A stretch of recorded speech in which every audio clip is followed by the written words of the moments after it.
So we've been talking about marketing and getting everything organized and ready to go and all set up to carry your message out to the world around you. We've talked about prioritizing the things that are important and getting that first message out there to your customers.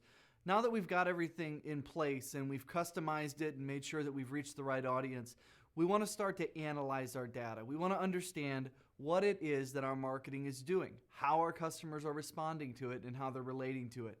And so to create that, I want to give you just some industry terms, some things that you'll want to know when speaking to your marketing company or speaking to other people to understand what these numbers mean and how they can help you better market later down the line. So just a few terms and terminologies to know before we keep going here. First and foremost is PPC. PPC stands for pay per click. That means when you run an ad with a certain platform and you put that marketing message out there, they're going to charge you for each time a person clicks on it. And SEO is obviously search engine optimization. This is something that is used to get you up higher in Google rankings or on other search engine sites. BR stands for a bounce rate. Spoken mostly when you talk about email marketing. Bounce rate would be the email never reached its desired inbox. It never got to where it was supposed to go, and therefore it bounced back to you. If your bounce rates are off or they're very high, then you need to have that looked at and fixed. CPC stands for cost per click. More when we're talking about digital advertising, which we'll get to in just a little bit. But when we talk about those digital assets, we're looking at our cost per click. How much did we pay for somebody to click on our advertisement? We want to talk about CTR, which is your click-through rate. How many times did somebody click on something and then end up over on your website or to the desired place you wanted them to go? Customer experience, user experience is very important when we're thinking about marketing specifically. What experience is a customer having when they visit our website, when they visit our social platforms, when they read the verbiage that we've created? And then lastly is one you're probably familiar with is KPI, a key performance indicator. And that can be anything. That can be anything of what you decide is going to be the key to showing that what you're trying to do and what you're trying to accomplish in your marketing is working effectively. And I'd encourage you to take some time and create some KPIs for your company to show what your marketing is properly doing. We want to give you just some basics of what it means to report your marketing. First and foremost, whatever you do, whether you do it yourself or whether you have somebody do it for you, you want to be able to see a summary. That would be something like a dashboard where you could look quickly and say, here's how much we're paying cost per click. Here's what our bounce rate is on our email marketing. Here's what we're getting for a click-through rate. And here's some other key performance indicators that we're looking for. But to have a summary that you can look at either in real time or on a daily basis to keep track of things.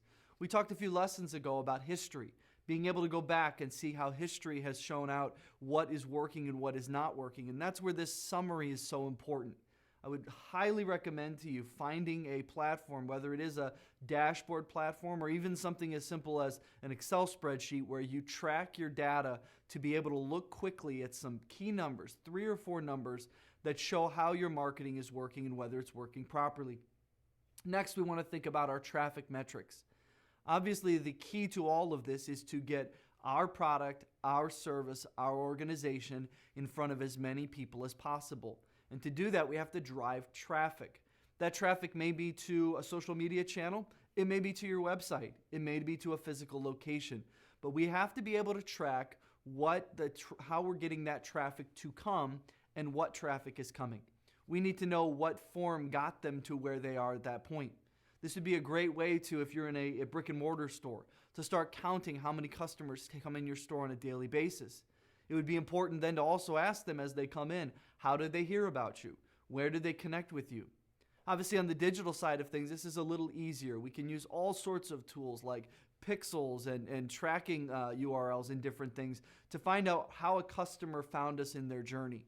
But it's very important that we do those things so that later we can go back and see what traffic worked and where we need to invest more time and more energy. And maybe if something didn't work, finding why it didn't work.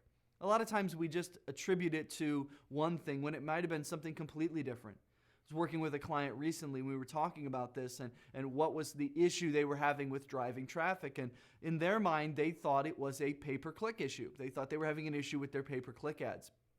Come to find out, as we pulled their metrics, we found that they were getting plenty of traffic. And when folks got to the site, their conversion rate was suffering because the verbiage was sending them in a different direction.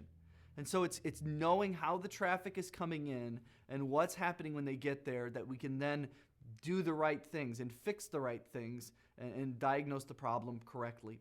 Next, we need to know engagement metrics. How are people engaging with us? If we post something on social media, what's the engagement that's taking place? What keywords cause people to engage more than others? What keywords cause people to be more repulsed and decide not to do business with you? And by tracking those metrics and watching them closely, we're easily be able to see here's what's working and here's what's not based on how people are engaging. It's just the same as if you had a product or a service and you put that product on the shelf and people walked by it day after day after day and never purchased it. Eventually you wouldn't order any more of that product because people don't engage with it. It's the same thing when in a digital environment or in a marketing environment. It's the same thought. If people are not engaging with the thought and aren't interested in it, then it's time to switch things up and test something else. We have to track next our conversion metrics. Isn't that what this is all about? Is converting people from a lead or from somebody who is just interested into a lead into a customer. And we need to look and say, what is it that's converting people to purchase the product? And sometimes we have to understand that it's not always about the conversion at that point. We may be trying to sell a higher ticket item or a longer commitment to something that may take a little more nurturing. It may take a little more time to get them to the place where they're ready to make a purchase. But we have to be able to look and call a conversion what it is, whether that's a registration for an event, whether that's a physical tangible product, or whether that's a service, and say, here's a conversion activity, and here's the rate that we are spending to get somebody to that conversion. Last is the business impact metrics. I think this one is understated a lot. A lot of times when we think about marketing, we often think, well, we just want it to get the sale. But we also have to think about when we put things out there, how is it impacting our business? How is it impacting people's opinions of us? What's it doing to nurture our current audience? What's it doing to get people interested in our product? How is it placing our brand out into the ecosystem? You think about major companies, and most of the major brands that you work with or you purchase from on a daily basis, most of them are looking at things from a business impact metric, not from necessarily a conversion metric.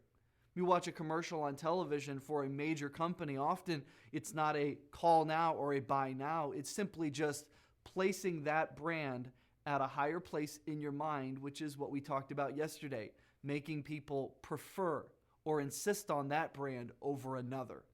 And so when you're creating your marketing, make sure that your metrics also are tracking how it's impacting your business and how it's impacting the way people think about your business. Because if we don't have a target to shoot at, then we don't have anything that we're going to hit. We have to set some metrics in place that tell us whether or not it's being effective or not. Many conversations I have with business owners when we help them with their marketing and they work on different things and we go through setting up campaigns, a lot of times they'll look and say, how much money are we going to make on it? And that's their key metric. How much money are we going to make? Others will say we just want to simply get our message out there so that people are interested in learning more about us, and their metric is more about impressions and more about whatever. For others, the metric might be an organization, which is just awareness to let people know a cause that they're concerned about.